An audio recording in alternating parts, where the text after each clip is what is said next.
You're very welcome along to the Matchbook Football Podcast, our opening Champions League pod of the season. I'm your host, Daniel Hussey, and joined by Mark O'Haire and Adrian Clarke. And look, the lads, not going to lie, smashed it out of the park over the weekend. 14 out of 17 winners put up on the weekend football pod. And Adrian, even though there was a bad beat in there with Swansea, it is always nice getting a few winners. And there was rumours you were celebrating Mo Salah's 97th minute penalty with a big fist pump because it landed your best bet. Is that true? I was most definitely not fist pumping. I was recording an Arsenal podcast as that goal went in, and it threatened to derail my mood, but I wasn't going to let that happen. I thought Liverpool would win easily to 0, but the nature of it, I would happily have lost my best bet there. But it is what it is. But we had a great weekend, didn't we? It was so chuffed to bits. Obviously, a nice to land a sort of unders treble across the EFL, and a number of good ones landed. And I was denied cruelly by 97th minute Hull equaliser at Swansea, which would have made it even better. Yeah, there's the variance. And Mark, maybe start with variance and lead in briefly to outright Champions League thoughts, because we are going to focus on Matchday 1. But it's important for listeners, and I always feel it's important when we do have a good week to just re-emphasise, variance. We do get a lot of messages this weekend off the back of a lot of people following the tips, but obviously you do get messages when things don't go well. Obviously, it's very important variance, and there's always going to be another weekend to bet on as well, isn't there? Yeah, exactly. That's it. We celebrate, we enjoy these weekends because they don't happen too often when we hit 14 from 17 and go so close to even a better record than that. But we know that just around the corner it could be a 4 from 17 return. That's football and that's variance for you. So there's no problem, absolutely no issue with sort of celebrating. But stay level-headed and realise that it's a very long season, and we will have sticky patches. We will have weekends when things just don't go right. So we've got to enjoy these wins. Champions League outrights. I haven't got a huge view because we're talking in September. The prizes aren't dished out till May. A lot can change between now and then. You think of the likes of Liverpool, for example, who, as we say right now, may look defensively shaky, but by January they might sign Mark Gahey, they might sign someone else, and suddenly that defensive picture looks very different. Barcelona and Liverpool seem to be sort of joint favourites. We know all about Liverpool. For Barcelona, I mentioned it before on the podcast, they have sold Inigo Martinez, their defensive leader from last season. Going forward, we've got no qualms with them. They are about as good as any in this competition for scoring goals and creating chances. But defensively, I do think there is a weakness and a vulnerability there, not just in sort of individual quality, but also in the stylistic approach that Hansi Flick likes to play with the high line. We saw Inter Milan sort of cut them open a couple of times without a huge amount of possession, and we also saw them cause them plenty of problems from set pieces too. So a couple of areas which I would question Barcelona on right now.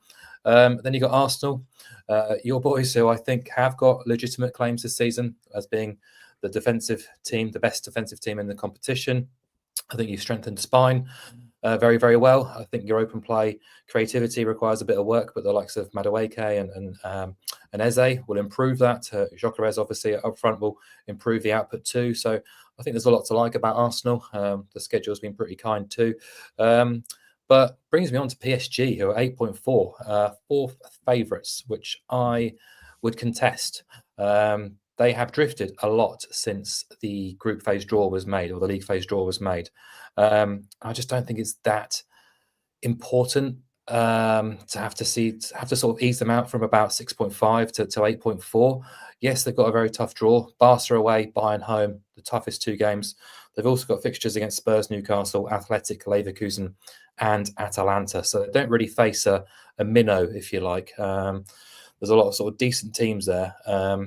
That is a disadvantage of being a French side, I guess, in these draws. You are open to drawing the likes of the Premier League, the La Liga, Bundesliga best too. So, but they ambled through the group phase last season with a tough draw as well. They lost 3 of their first 5 games, recovered really well, flexed their muscles then against Man City in the penultimate round, and qualified quite emphatically away at Stuttgart. And Donnarumma's gone. He made some key interventions en route to the final.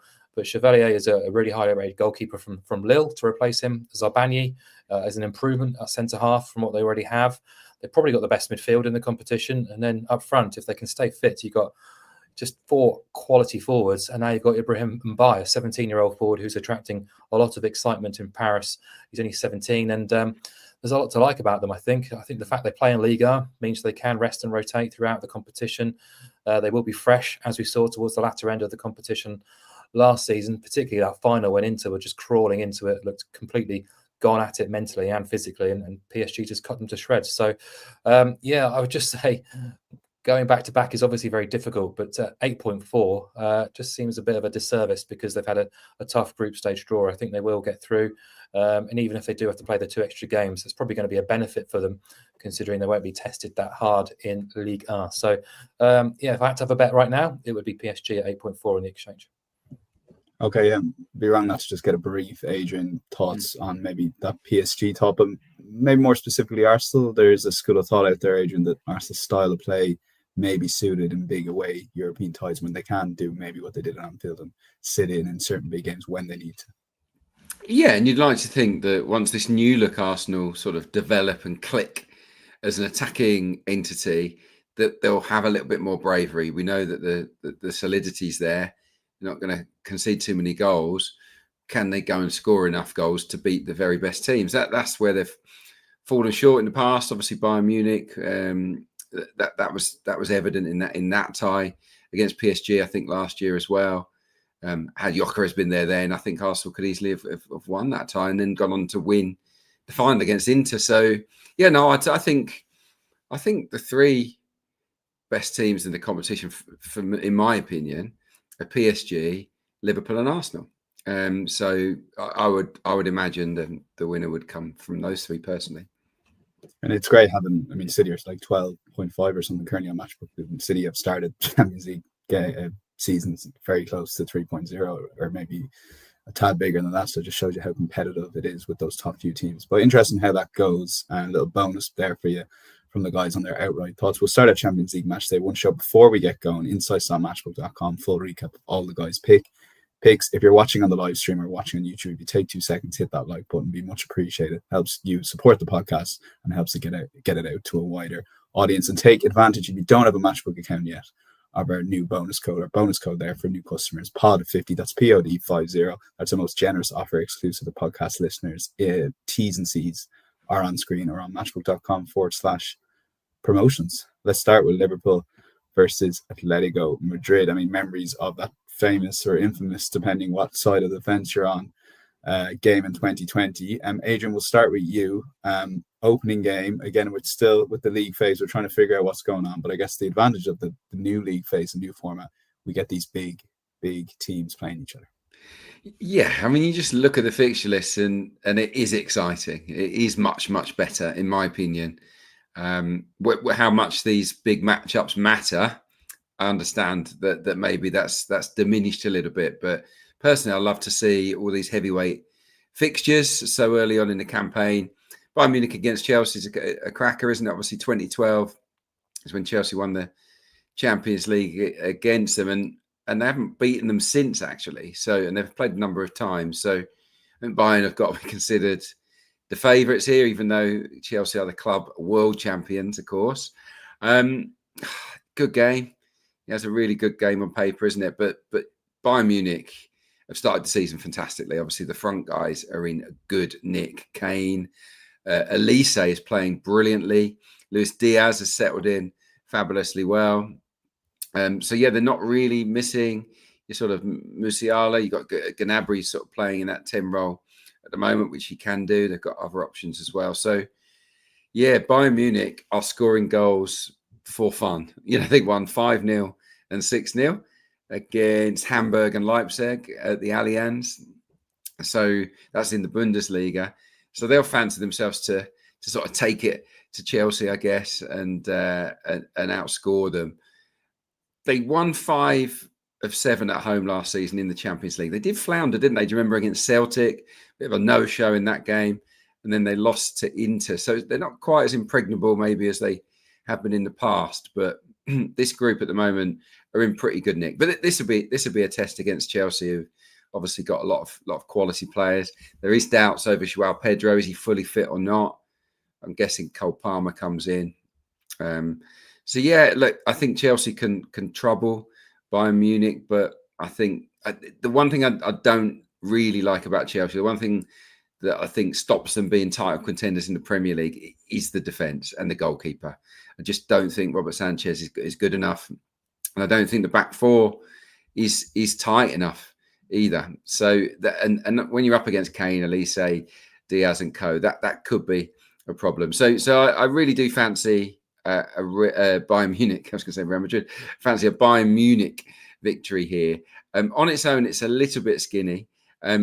So if you pair it with over 1.5 goals, you get a better price. It's 1.96, just the wrong side of evens for Bayern to win and it not be 1-0. Now, 29 of their last 31 home games in the Champions League have gone over 1.5 goals. That's a pretty strong history. And Chelsea, their last 8 away from Stamford Bridge, all over 1.5 goals. So, that's where I'm going. I don't think it'll be 1-0, but I do think Bayern will win.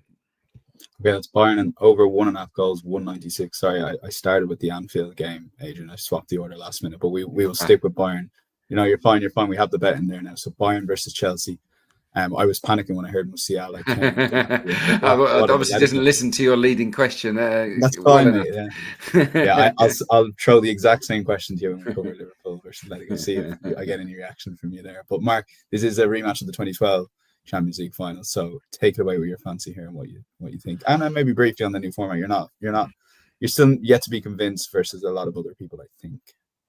Yeah, I mean, I was skeptical about the changes last season, and I'm still not 100% bought into the changes. We do get more games of the big boys playing each other and the lesser teams playing each other too, which gives them a better chance of success. But I mean, let's not kid ourselves. From about Matchday 3 to Matchday 6 last season, it wasn't the most exciting. From memory, a lot of these big games failed to sort of fire, really. I think Arsenal, PSG, Arsenal, Inter, Man City, Inter, Bayern, PSG. There was quite a few, really, which just failed to really sort of lift off, really. And I guess that's the lack of jeopardy in this league phase. A lot of these big boys will expect to play at sort of half pace and still make it through pretty comfortably. And I was running the numbers earlier, actually, and of the 144 league phase games there were last season, 42, which is 30%, were won by a margin of 3 goals or more. So actually there was more thrashings last season than we would have had on an ordinary sort of Champions League campaign. So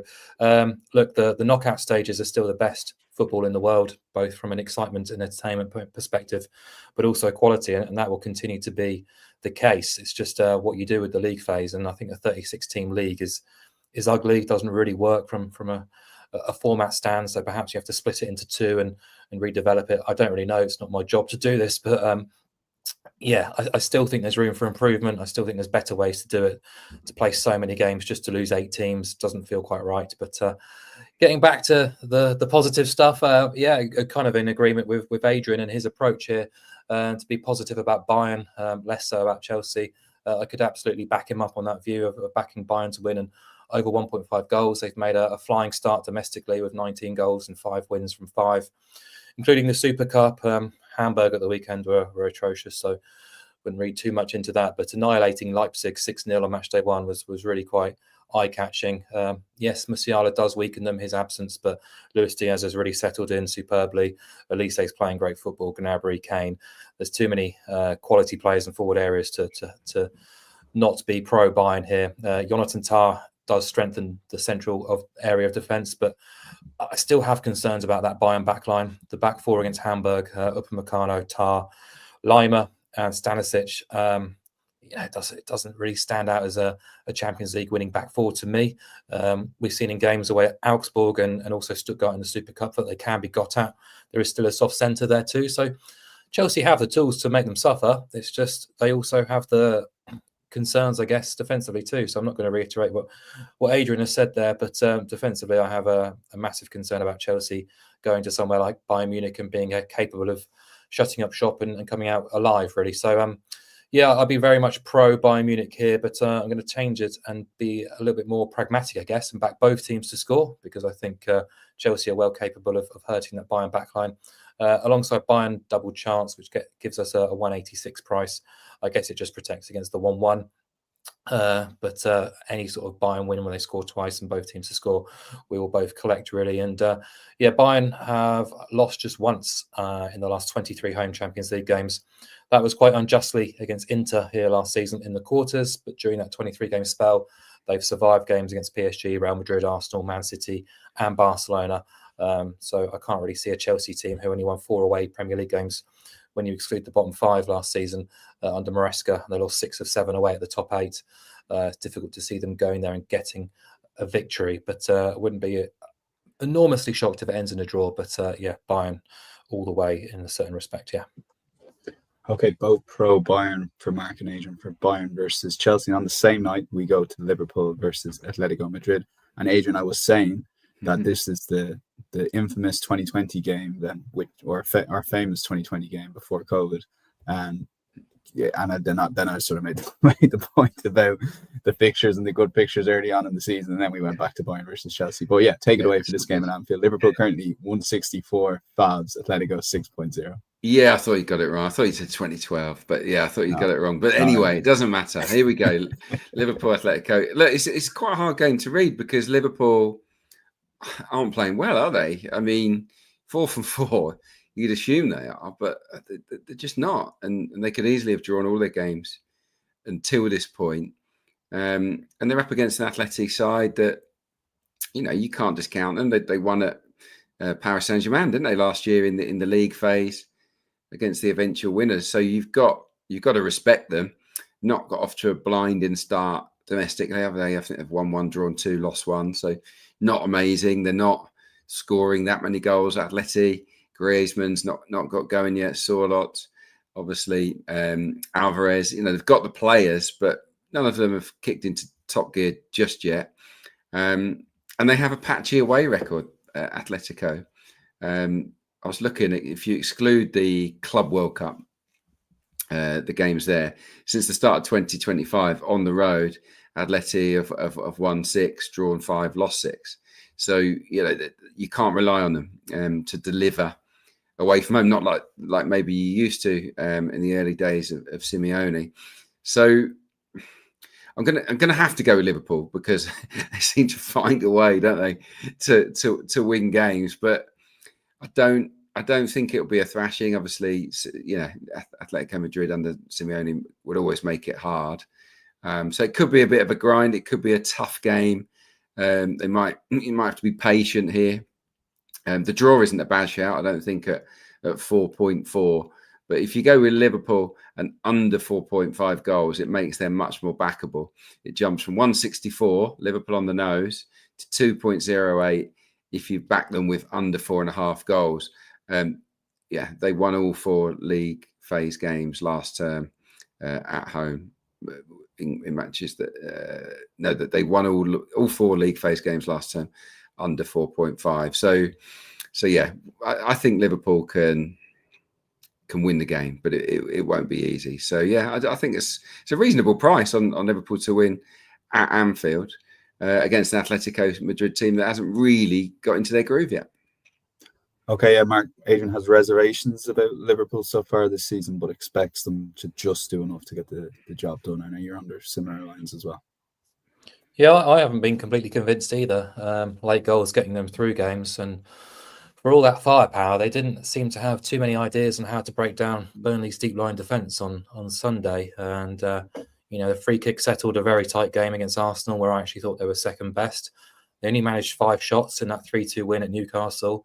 They scored 9 Premier League goals from an XG of about 588. So, I think there's room for improvement from a Liverpool perspective. But midweek Champions League night at Anfield against a big team, I think we've seen how this story unfolds. Normally, Leverkusen, Bologna, Real Madrid, Lille were all put to the sword last season relatively comfortably, and I suspect they'll get the job done here against an Atletico side who,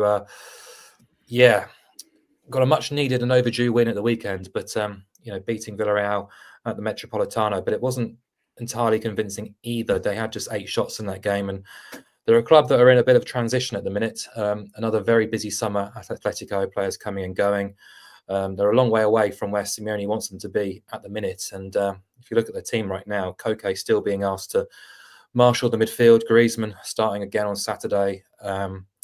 He's a fading force, and a lot now rests on Julian Alvarez's shoulders. And he has to be at his absolute best for them to be looking as menacing as the team we probably assumed they were a couple of years back. So for me, they're a team who are still searching for a bit of identity after the transfer window activity. They've slipped away from the big two in Spain a little bit over the last 12 months, and I think they do look vulnerable this midweek. Their away record in Europe hasn't been great for a while, 8 defeats and 14. Some of their wins in that sequence, 2 of their wins in that 14-game sequence, Slavia Prague, Salzburg, then there's Feyenoord and PSG, and that PSG game was an absolute robbery. They were dominated. I don't know how they managed to win that game, but Benfica and Dortmund put 4 past them in the group stages last season. PSG beat them 4-0 at the Club World Cup. So they're a team I'm happy to oppose right now. And finding a way to get Liverpool on side, the obvious solution was to include under 4.5 goals. Slot, I think, is a get the job done kind of man right now.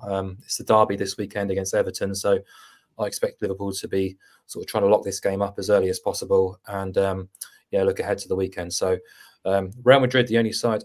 No, that's a different stat completely. But Liverpool, I think 1-0, 2-0, 3-0, 4-0, 2-1, 3-1. You've got that all on side and odds against price. It's a nice leap on Liverpool to win on the nose, and don't really see it escalating into a 5-goal game or more. So happy to be pro Liverpool with the same selection. The guy's jumping from game to game here, so dear listener, just pay attention to everywhere. Don't know what's going on. It shows the lads prepped. If nothing else. We are going to make this our money back treble. Okay, so we're going to have the Liverpool win under 4.5 goals, and this obviously was a winner over the weekend as well. But Mark, just add in the final leg of the selection to make it 2.8. This was what I was about to read out. So we're going to include under 4.5 Atletico Madrid corners, which gives it a really nice boost. Real Madrid are the only side to win more than 3 corners at Anfield last season in the Champions League. Atletico have only managed 5 or more twice in the last 9 away Champions League games. So they came at Salzburg and Sparta Prague. And in La Liga last year, they managed only 6 corners in total when travelling to Barcelona, Real Madrid and Athletic Club. So, Atletico Madrid under 4.5 corners to add to Liverpool to win and under 4.5 goals. Okay, let's lock that in. InsightsOnMatchday.com if you want a full recap of that. Now, the third game we're going to cover is Manchester City versus Napoli. And I was surprised both the guys wanted to cover this. Might give you a break, Mark. Go to Adrian again first. It is such a more intriguing tie than maybe in previous years. You've got McTominay, you've got De Bruyne, you have a lot of former Premier League players at Napoli. And Manchester City did click against United, albeit before that they have been disappointing this season. It's a good game because you can't really be sure what to expect. Certainly not from Manchester City. They were really good against United. I mean, I don't think it was a very good performance from Amorim's team, but Haaland certainly is in good nick at the moment. He got 7 in 2. So he's an obvious threat, and Doku had some good moments. But look, they're playing the Italian champions. Napoli have started the season really well as well, haven't they? They've won 3 out of 3. A good 3-1 win at Fiorentina at the weekend. They faced a lot of shots in that game. Maybe rode their luck a touch, but we know that Conte is a great manager. He's a fantastic manager, and I feel that he's the kind that will relish matches like this. His record against Pep is a positive one. I think he's won more than he's lost. He's beaten Pep 4 times in the past, and with plenty of Premier League experience to sort of lean on here, not least for Kevin De Bruyne, which would be a great story for him to go back there and contribute. But with McTominay and Højlund, the Man United connection as well. There'll be a lot of players in that Napoli side that will know lots about City, and I think that they can make this a really tough game for the home team, who I'm still not really sure about, particularly when they're out of possession. Obviously, they've lost Ryan Aït-Nouri now for a few weeks. It worked okay at the weekend. They weren't in too much trouble, but you'd think that Napoli can be, if they take a relatively positive approach, they can cause City some problems in the game. I can't really get on side with City at short price here. So I prefer Napoli on the handicap because of Conte, because tactically they're probably a little bit more secure in their own skin than City are. A lot of new players, they're still not fully integrated, and it's not. You wouldn't say that Pep. I mean, just Pep ever know his strongest 11. That's probably you could probably do a whole podcast on that. But I don't feel that City are quite there yet with this group of players, whereas Napoli are a little bit more set and they're pretty solid down the middle of the pitch. They're quite a narrow tactical structure, and I think they might be able to handle City reasonably well. Not saying they definitely win the game, Napoli, but they can make it competitive. So I'm going to go with Napoli on the handicap, plus 3/4 of a goal, which is odds against 2.02. So if Napoli win, brilliant. If it's a draw, brilliant. If City win by 1, we get half our stake back. So it's a little bit of protection there. I just think Napoli can make this a really tough, challenging match. And that's the angle I'm taking. Okay, that's on the Asian handicap, plus 3/4 of a goal. We do a lot of bet builder bets here, but that's the benefits of the exchange and a good way of playing games to make them 50-50 or at least 2 results, basically, if you do the Asian handicap. And you can take it a step further, Mark, and go all the way up to +1 for Napoli, and that's 1.76 where you're looking for a bet here. Yeah, it's good to hear there's quite a lot of agreement with Adrian this week on these fixtures. But yeah, this was a game that stood out in terms of two big teams playing against each other. So in that sense, I was quite looking forward to it. But I did find it the trickiest or the toughest of the main games we're going to cover. And that's partly down to not really knowing where we're at with Man City. Impressive at the weekend, but the opposition wasn't really up to much in the derby. But they were totally nullified by Spurs. Not so long ago, chucked that game away at Brighton on Matchday 3 of the Premier League as well. So I still see them a little bit in transition, starting to move towards this more direct style of playing. Quite often trying to fill the centre-back or the back four with centre-backs. Injuries have sort of stopped that approach recently. But I'm just not overly keen on them at these kind of prices in what could be quite a tight match. I know there's no Lukaku for Napoli. Rasmus Højlund started and scored for them at the weekend. They're 3 from 3 in Italy. I'm not saying that's a huge deal because of the standard of opposition they've played, but De Bruyne is contributing already. This is a big step up from what they've done so far. And Conte's record in this competition, albeit the older format, isn't great. He's never got past the quarterfinals, suffered a few group stage exits as well. But I think he'll have an eye on what Inter did here last season, which was kind of come here and just kill the game, get a 0-0, move forward. Wouldn't be a huge surprise if Napoli tried to do something similar. And yeah, I kind of came into this game thinking I'll get Man City double chance alongside unders or something like that. But the more appealing play at the similar prices was Napoli +1, just knowing that City then need to win by 2 clear goals for this bet not to lose. Look, City can win this game by 2 goals or more. Of course they can. But I can sort of see them having to grind it and a low-scoring game, possibly a draw or a narrow Napoli defeat. The most likely scenarios here. And they've only lost 3 times away under Conte across all competitions. They weren't in Europe last season.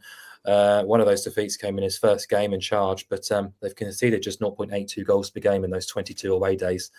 They've gotten results at all the big boys in Serie A. They drew at Inter, drew at Juve, drew at Lazio, Roma and Bologna. They won at Atalanta and Milan. So, yeah, it's not a confident selection by any stretch, but yeah, I think they can be competitive, and therefore getting the +1 on side is a nice position to be in, knowing that City have to win this by 2 or more for our stake to lose. Okay, both the guys pro Napoli on Asian handicaps, so take whatever way you want to go about that. And Marcus touched on it, a lot of agreement so far in the podcast. We're going to have a bit of disagreement, I think, just which way the guys want to make their bet builders with one of the teams, if that makes sense. So, Mark, take it away. I mean, this is what the new format is about, though, not to overdo it, but Newcastle versus Barcelona Thursday night. It's going to be a great game. The atmosphere is going to be off the charts. Yeah, it is really interesting, really exciting one to look forward to on a Thursday night. Actually, we saw how Newcastle's last venture into the Champions League went, especially the St James's Park atmosphere. Newcastle hammering PSG that night. I know Luis Enrique went a little bit wild with his all-out attack set up that night. What was it, 4-2-4, and paid for it with a 4-1 defeat. But yeah, Newcastle actually went on to lose against both Milan and Dortmund in that campaign. So yeah, I expect them to be well, I expect Barcelona, well, those teams, I should say, Milan and Dortmund definitely went to St James's Park with a much more sort of disciplined tactical approach than PSG did on Matchday 1 or Matchday 2, whenever it was. Newcastle held Liverpool, held City here last season, beat Arsenal. Of course, probably deserved something from the game against Liverpool a few weeks ago as well. So we know that they can raise it with the support behind them. But this is going to be a real test because Barcelona will approach it front foot. There's no Yamal, which is a big plus from a Newcastle perspective, but they've still got Rafinha, Rashford, Lewandowski, Ferran Torres, Fermin Lopez, Gavi, Pedri. Dani Olmo is barely getting a look in right now because of the strength and depth that Barca have in forward areas, and I think it's very difficult to imagine Newcastle keeping them quiet for 90 minutes. I think if they fight fire with fire, there's definitely a chance that they can get something out of this game. I think if you look at what Levante and Rayo Vallecano did when hosting Barcelona this season, pressing, squeezing them, hassling, harrying them, being physical, utilising that counter-attack with pace, getting in behind that offside trap, which hasn't been as effective this season as it was last. There will be opportunities here for Newcastle from dead ball situations as well. We know that midfield they've got can dominate. It will be as good as any in this competition if they're on it. They'll get balls into the box, and I think they can cause Barca plenty of problems. But it just feels inevitable that Barcelona will score and score probably a couple of goals here too. So I'm going to back Barcelona double chance and both teams to score at 192. Feels like quite a nice price to play. It has won in 4 of the last 5 when Newcastle have hosted Man City, Liverpool or Arsenal in the Premier League. And this is a Barca side who scored 14 goals in 4 away league games in this competition last season. They won 3 of those. The one they lost was at Monaco when they had a very, very early red card inside the opening 15 minutes.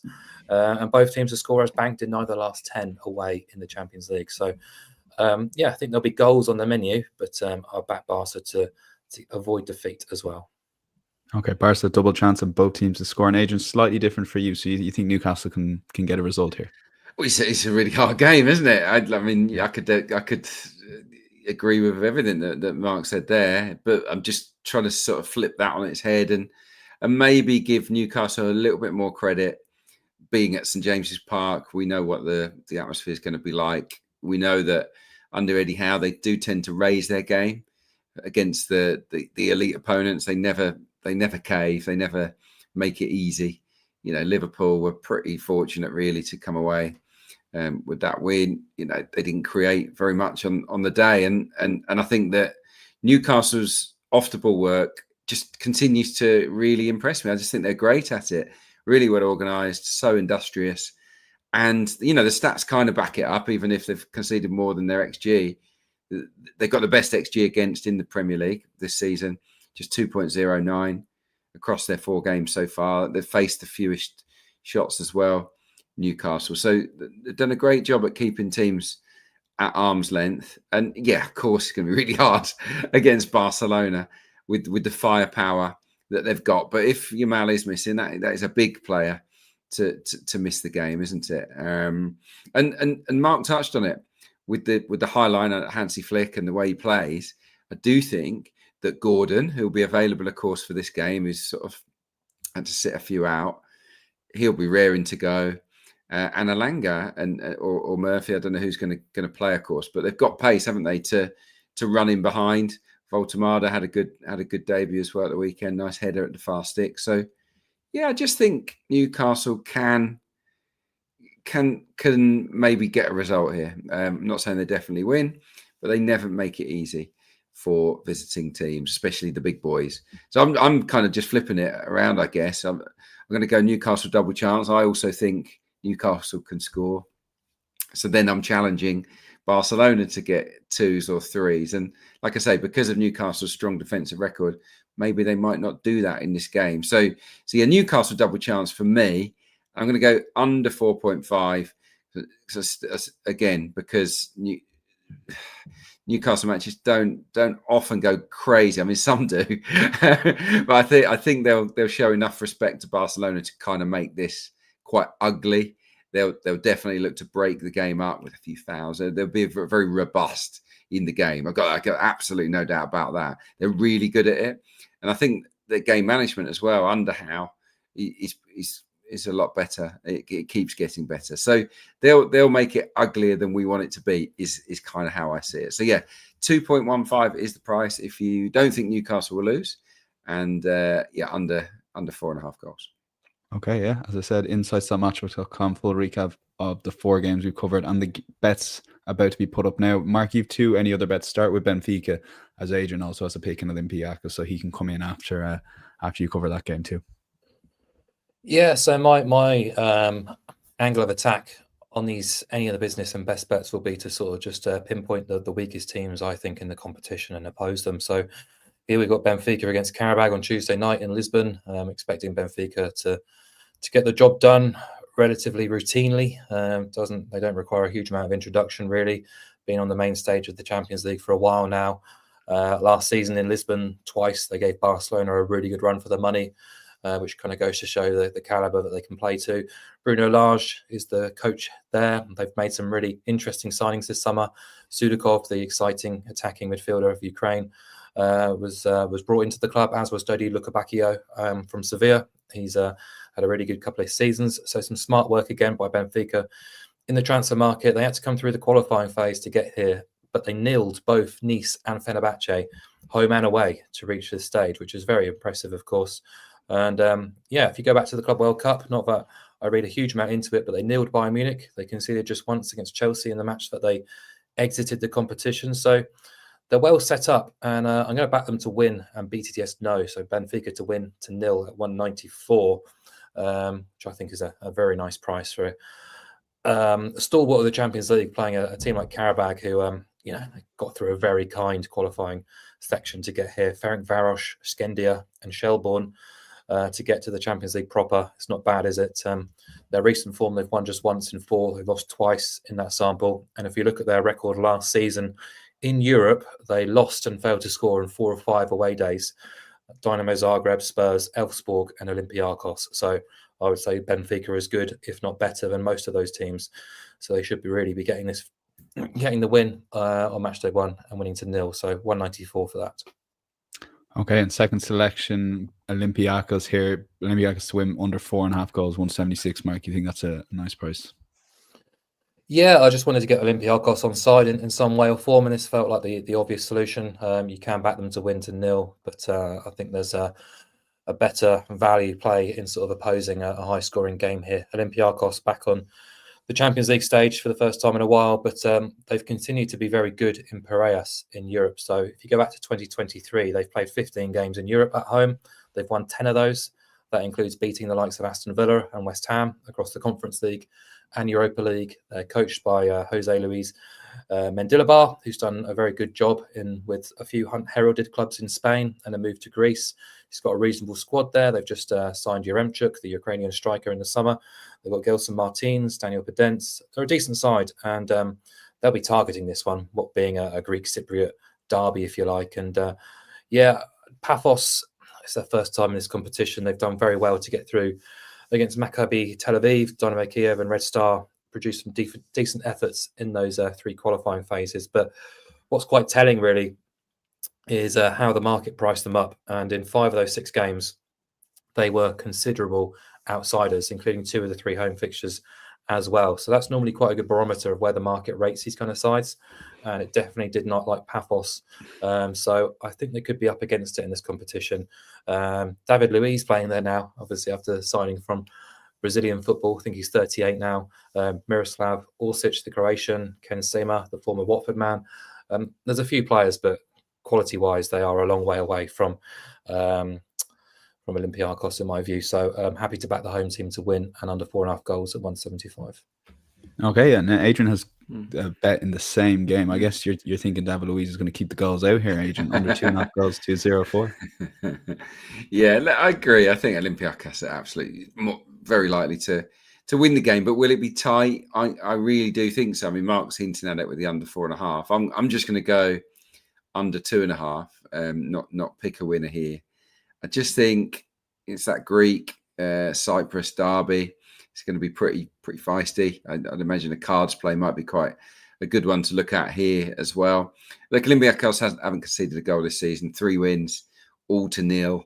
But 2 of those 3 games domestically were 2-0 wins, under 2.5 goals. And Paphos, who've had quite a lot of football, they've obviously had to play a lot of games to get to this point.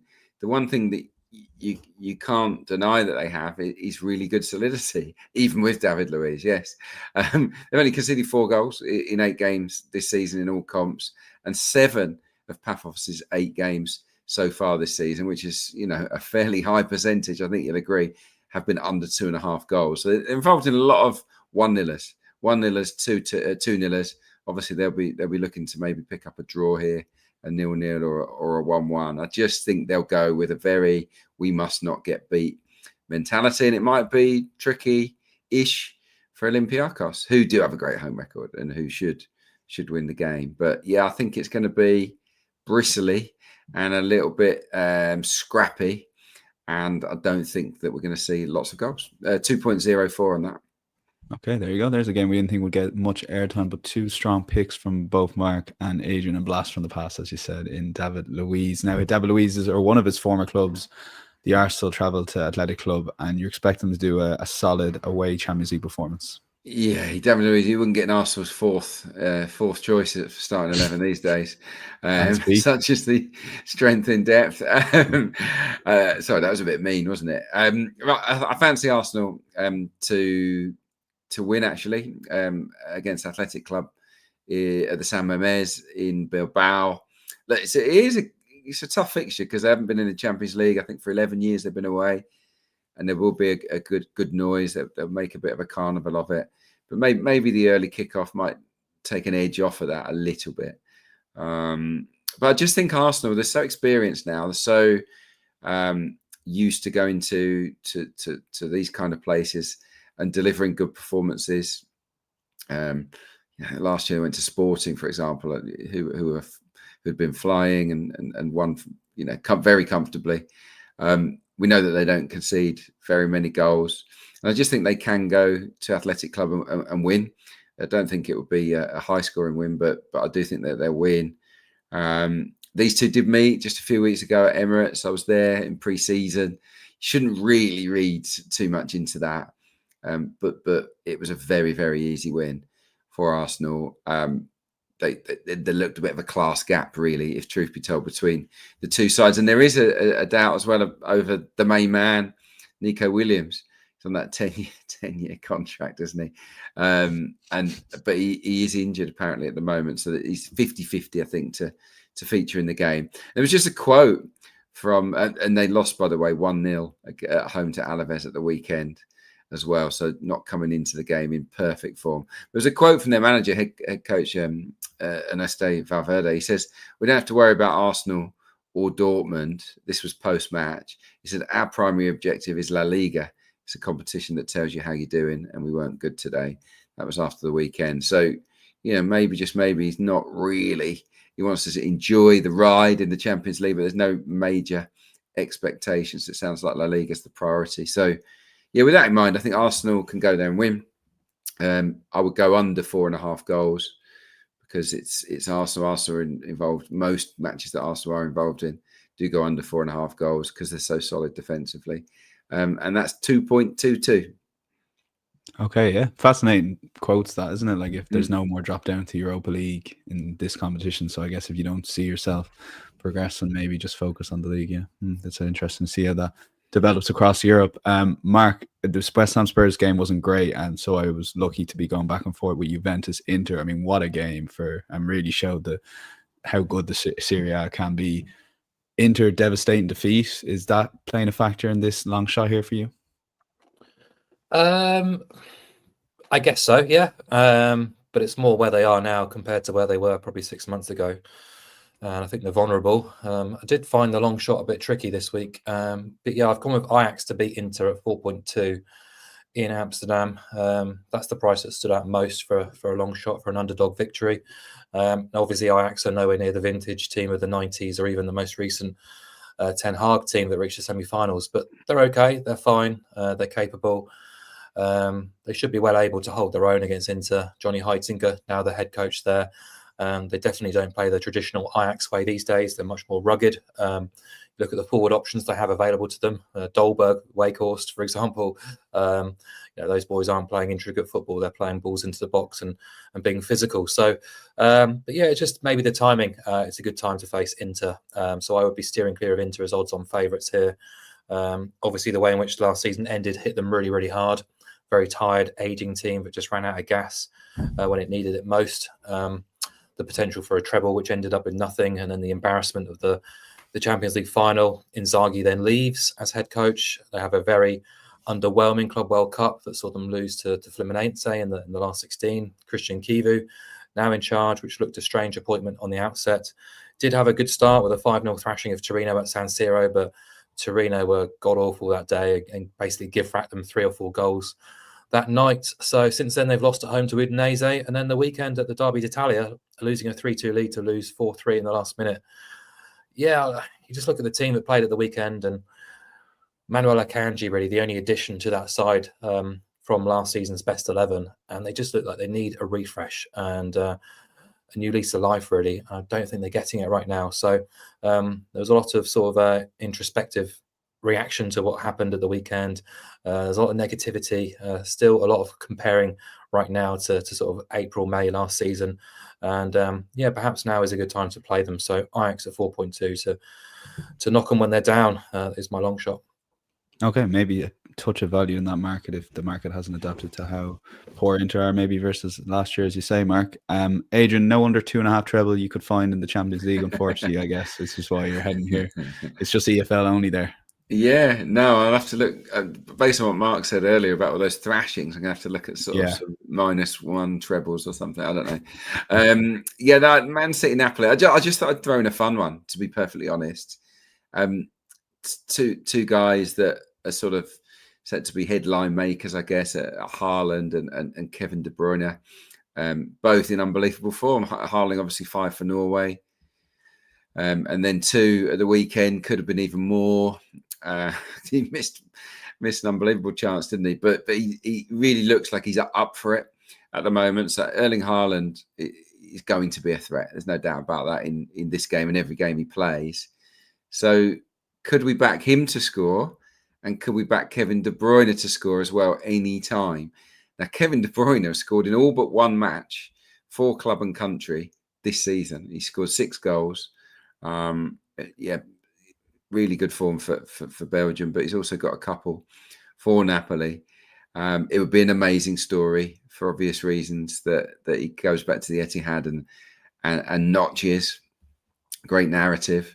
And I could see it happening, not least because I would have thought Haaland and De Bruyne are both on pens as well, but he's certainly been on penalty taking duties for Napoli. So Haaland, obviously on his own to score any time is really short. But if you chuck in De Bruyne, it takes that double to 7.0. So I thought it might be a fun one to follow. Okay, there are the long shots for Mark and Adrian. Move on to best bets time, Mark. And again, another game off the main slate, I guess, for best bet. So what made you come and have a pro sporting angle here? Well, you've got Newcastle against Barcelona on Thursday night, or you can watch Sporting against Kairat Almaty. I'll be double screening, of course, because I'm going to be all in on Sporting to win this game quite convincingly. They're playing a Kairat side who did dump Celtic out of the competition in the qualifying phase. An enormous achievement to get this far. But they're on the big stage now. It's going to be difficult for them, especially playing away in Lisbon, which is the longest journey in European club football proper.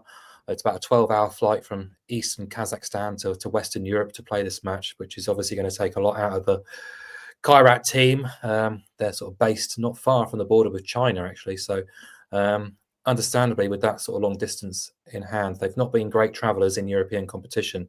They've actually scored just 1 goal across the last 6 away European matches, which have come this season at Celtic, Slovan Bratislava and Kups of Finland. And last season, Olympia of Slovenia, Omonia Nicosia of Cyprus and Kisvada of Hungary. So they're playing a Sporting team who have just spent 22 million euros on Luis Suarez, not that Luis Suarez, the Colombian version striker. But it kind of just shows that the difference in budget and squad cost between the two teams, and I fully expect Sporting to get the job done relatively comfortably in a manner that Celtic didn't manage to do. So my way of playing this is to head to the bet builder. We can back Sporting to win. We can back both teams to score no and under 5.5 goals. So we're effectively backing Sporting to win 1-0, 2-0, 3-0, 4-0 or 5-0. So 5 correct scores onside, and it's 1.83, which I think is a nice price. And if it does go, just chuck in something like Sporting to win the most corners or Sporting over 4.5 corners, something like that. Kairat have been leaking corners crazily during their Champions League campaign so far against some pretty ordinary opposition. So Sporting should be able to, flex their muscles and win this game pretty comfortably. So 1-0, 2-0, 3-0, 4-0, 5-0, all onside, 183. And unfortunately, as I said, one of those teams in the ordinary opposition, as you mentioned in your piece there, Celtic, Mark, which is probably a stark reality where they are, or maybe Scottish football is at the moment. Final word to you, Adrian, on your best bet. I mean, subplot to Real Madrid this season. Trent Alexander-Arnold wasn't in the starting lineup there over the weekend. Be interesting if he is come Tuesday night. Yeah, Carvajal got the nod, didn't he? Well, if he is, he'll join a lot of sort of former British-based players, won't he? Because Marseille are full of them. De Zerbi has brought a lot of players in from the Premier League, even from the Championship. CJ Egan-Riley's there. Matt O'Reilly's just gone there from Brighton. Agerd from West Ham. Greenwood, Angel Gomez, Højbjerg, Aubameyang. There's a lot of familiar names in the Marseille squad. But yeah, I got to fancy Real Madrid here. They are 1.37 on the nose. It's a really, real short price. But if you do what I've suggested for a few of these games and back them to win with under 4.5 goals, then it's much more palatable. It's 1.88. 11 of Marseille's last 12 in the Champions League away from home have been under 4.5 goals. 8 of Real Madrid's last 10 home games in the Champions League under 4.5 goals. It's the first Champions League game that Xabi Alonso will have overseen at the club. They've won 4 out of 4 in La Liga without really sort of blowing teams away. They haven't been at their very best. A few players have been injured. Obviously, Bellingham's out at the moment. Rodrigo's sort of out of favour. But Mbappe's in good form. He's been scoring goals, got 4. Vinny Jr.'s been scoring. And we know about the quality. And most importantly, they've got a lot of their better defenders fit again. It's partly why Trent is finding it hard to get in. So, yeah, they look a little bit more solid at the back. So they've got Courtois there as well. So, yeah, I think Real Madrid will win the game. Marseille have a pretty bad away record. I was looking at their last 10 competitive away matches, Marseille.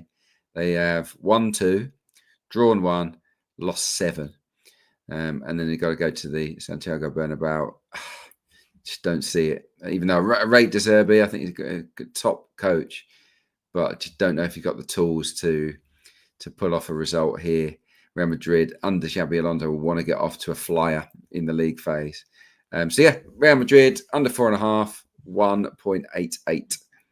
Okay, that concludes our opening Champions League podcast. Insights.matchbook.com. Full recap of all the guys' picks. See about 50 people watching the live stream at the moment. If, again, as we said at the start of the show, if you can take 2 seconds, hit that like button. Be much appreciated. And once again, just helps our content get out to a wider audience. And same if you're watching the video back. We'll be back probably on Thursday, but we will confirm on social our return for the Premier League. It's a busy time of year, but we're very much looking forward to bringing that to you. And as always, thanks Emil for all the kind comments on YouTube and social. But enjoy the weekend's Champions League. We'll chat to you later in the week. Bye-bye.